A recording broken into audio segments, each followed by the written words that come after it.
can I film this whole video before my camera battery dies challenge? Let's go!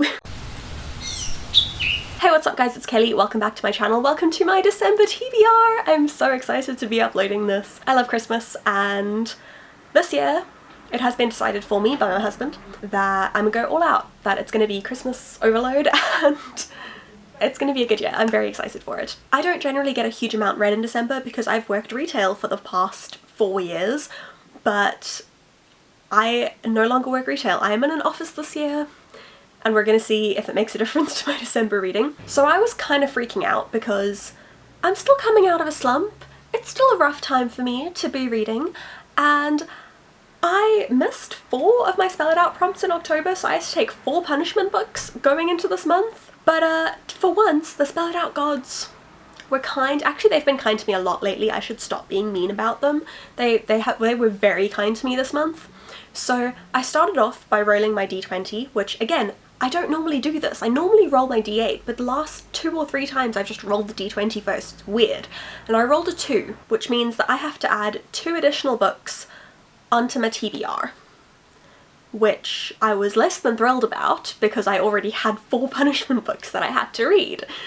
That already takes my TBR up to 6 books. Then I rolled my d8 and I rolled a 1. So even with my 6 punishment books, my TBR is only 7 books this month, and honestly could not love this more for me. I could love it more. I could love it more if my TBR was like 4 books, but I think I've made some really good choices and I've made some quick choices, so I will hopefully be able to manage. And it's weird to think that these are the books that I'm choosing to end out the year with. That's a thought I just realised. Okay, onto the books. First up, I pulled Dispel Magic, which is to read a contemporary, and I could not be more excited for this option. I'm reading Take a Hint, Danny Brown with my friend Raisa from Pages of Glory over on Instagram. She's wonderful, and she recommended this to me and then said she wanted to reread it, so I was like, okay, let's buddy read it. I loved Chloe Brown. It is definitely going on to my favourite books of the list. Favourite books of the year list. I loved it so much. I think Talia Hibbert is amazing, and I've wanted to read the rest of the Brown Sisters books, and this one just sounds ridiculously incredible. So we have Dani. She's a PhD student. She's like on her path to academic success, and she just wants to like focus on her studies, on her career, and every now and then just like have a little roll in the hay to like relieve the tension. She doesn't want a boyfriend, she doesn't want romance, just like a good friends with benefits agreement to like keep the stress at bay. Then the brooding security guard from her building rescues her after an emergency drill goes wrong, and it seems obvious.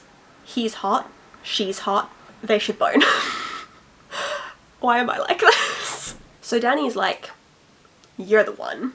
But before she can actually propose this to him, a video of him rescuing her goes viral, and the whole world starts shipping them together. And Zaf runs a charity for kids, and suddenly all of this attention on him is really great for his charity. It's really great publicity. So Zaf begs Dani to go along with this fake dating scenario and for them to pretend that they're dating, which to a point suits Dani's goals as well. So she agrees to fake date him in public, and then her goal is to seduce him in private. But Zaf is a hopeless romantic and is hoping to actually make Dani fall in love with him. But on top of that, he has some like deep-seated trauma, and he doesn't trust people easily. He doesn't like let his guard down easily.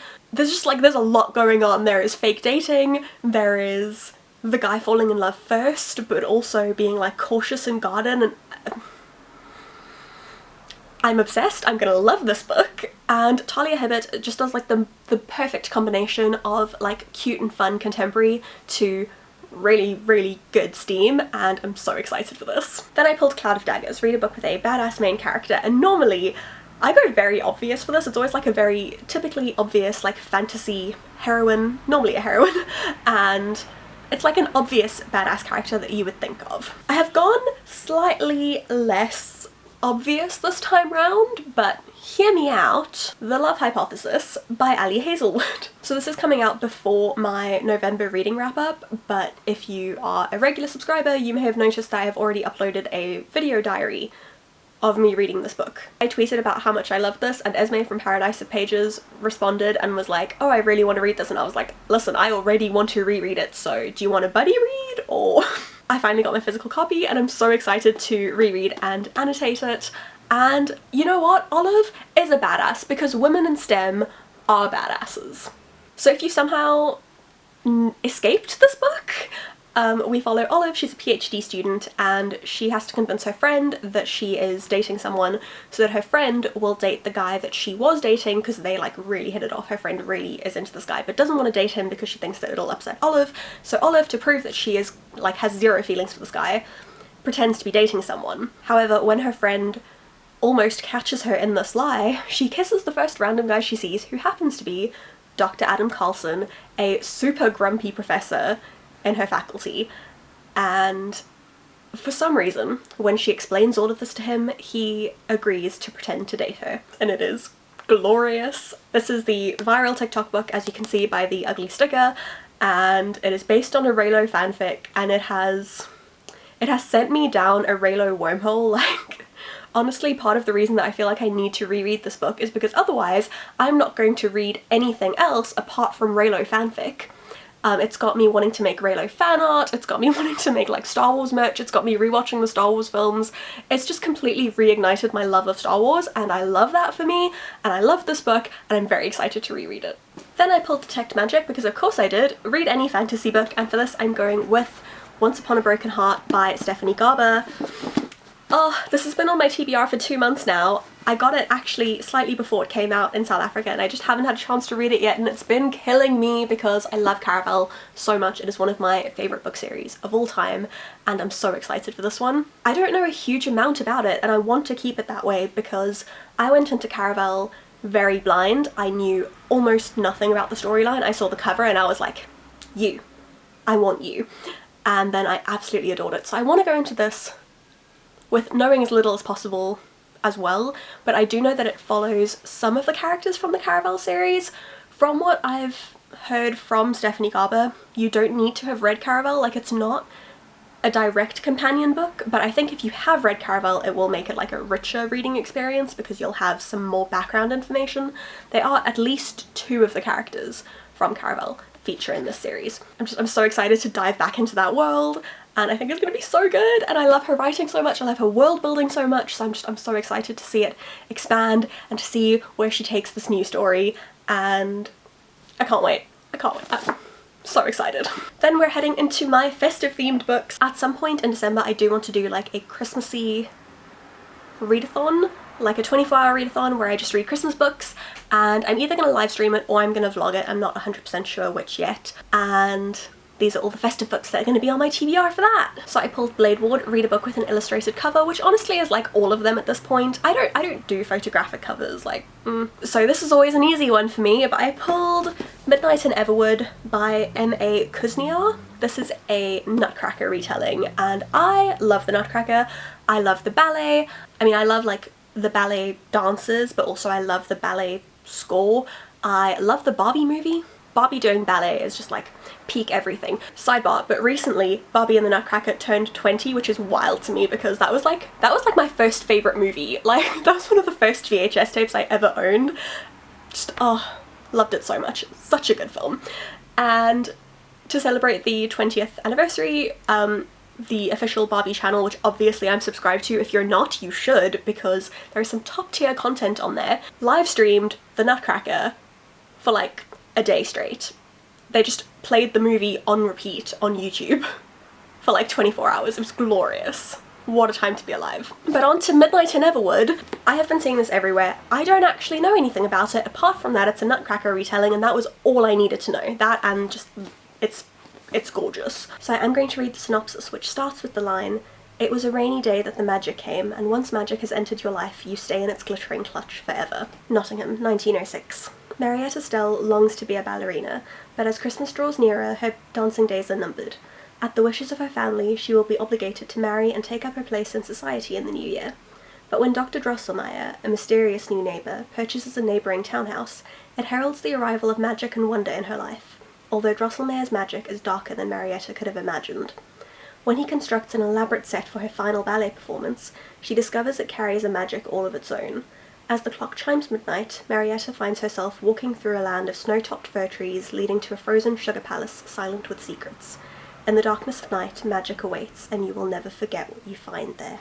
Also, The Nutcracker for adults, this beautiful literary fantasy is perfect for fans of The Toymakers, The Night Circus and Caravel. Those are my buzzwords. Literary fantasy is my ultimate like niche genre, is literary fantasy, literary magical realism. If you have recs, like drop them because yes. And if you're gonna compare something to The Night Circus or Caravel, I'ma be there. You saw how much I love Caravel, like that's all I need. And The Toymakers I haven't read but really, really want to. So I couldn't not be fascinated by this. I am so excited to read it.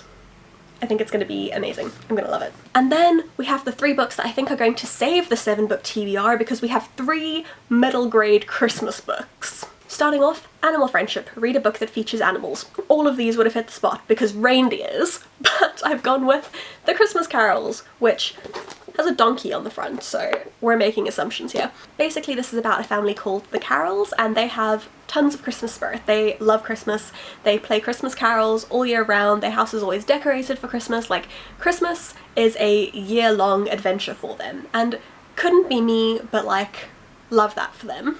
But then Holly, who is the daughter, starts at a new school, and kids find it a little bit weird that she and her family are so into Christmas. They find it a little bit weird that she carries a Santa backpack to school. She starts to realise that this is not a normal thing. The way that she and her family are is not normal. The book asks the question, is the world's most Christmassy girl about to lose her Christmas spirit? Now, I really hope that she's not about to lose her Christmas spirit. I hope that she's about to instill Christmas spirit in everyone else, but also maybe it's not a bad thing for them to tone down their Christmas celebrating and not celebrate it the whole year. Like, I'm a firm proponent that at midnight on Halloween ends, Christmas begins. Like, I'm on board with that. Christmas is a good 2 months of the year, and if you want to extend it into January, well, hey, I'm Catholic. 3 months is the absolute limit for me. So, yeah, I'm hoping that she and her family are going to find a way to embody the Christmas spirit all year round without necessarily embodying the Christmas aesthetic. Then we have Dancing Lights, read a book with a shiny cover, and while this cover is not all over shiny, it has lots of glitter on it, which, love that for me. Tinsel by Sabale Pounder. This is basically just a feminist Christmas story that Father Christmas is actually a woman. Or a girl. That's all I know. She's a girl. She has like female elves. That's what I know about this book. That's all I need to know about this book. Feminist Christmas. And all of the writing is glitter. And lastly, I pulled Calm Emotions, which is to read a cozy book, and once again that could have worked for any of the Christmas books that I chose, but I went for The Great Reindeer Disaster by Kate Saunders, and I'm going to read the synopsis to this one because it's so fun. When a miniature reindeer named Percy falls down the chimney of the Trubshaws' holiday cottage, the last thing they expect is to be whisked away to the distant planet of Yule 1, the real home of Father Christmas, the elves, and his intrepid reindeer delivery teams. But the festive season is in danger. One rogue reindeer has teamed up with the evil Krampus to sabotage everything. Unless Percy and his new friends can track them down, there will be no Christmas this year. Or ever again. Dun dun. It's just Christmas chaos. It's Christmas chaos. That's all there is. That's all it is. That's all it is. It has fantastic illustrations. Here for it. Love it. So I did manage to film this all before my battery died. Love that for me. Very proud. It has led to some very chaotic energy in this video that I'm gonna find it very difficult to come down from, but it's all good. It's fine. We're fine. We love to see it. So thank you very much for watching. Thank you for indulging in this chaos. Let me know in the comments what you're planning on reading in December. Let me know if you're going to be reading any Christmas books, if you've got Christmas book recommendations for me. At some point in December I need to squeeze in a Christmas romance for my new podcast with my friend Claudia, so if you have any Christmas romance recs for me, hit me up. We're looking for we want a Hallmark movie in a book. That's it. YA or adult. Hallmark movie in a book. Thank you very much for watching. I'm very excited to read through all of these books and keep you posted as I do. I'm hoping to weekly vlog in December as opposed to monthly vlog, as I have been doing, because I want to just lean into Christmas and do all the Christmas things and romanticize my Christmas life. So thank you very much for watching. If you did enjoy this, then please don't forget to give it a thumbs up and subscribe if you aren't already. In the description you'll find links to all of my other social media. That's my Facebook, Instagram, Twitter, Goodreads, as well as my blog and my TikTok. You'll also find links to my Patreon, my Redbubble, my Ko-fi account, my online store, my Black Horse affiliate link, and my Scribd link if you'd like to support me using any of those. But that's it for me today, and I shall see you all again very soon. Bye! My life is grounded in a firm routine. machine of coffee, sleep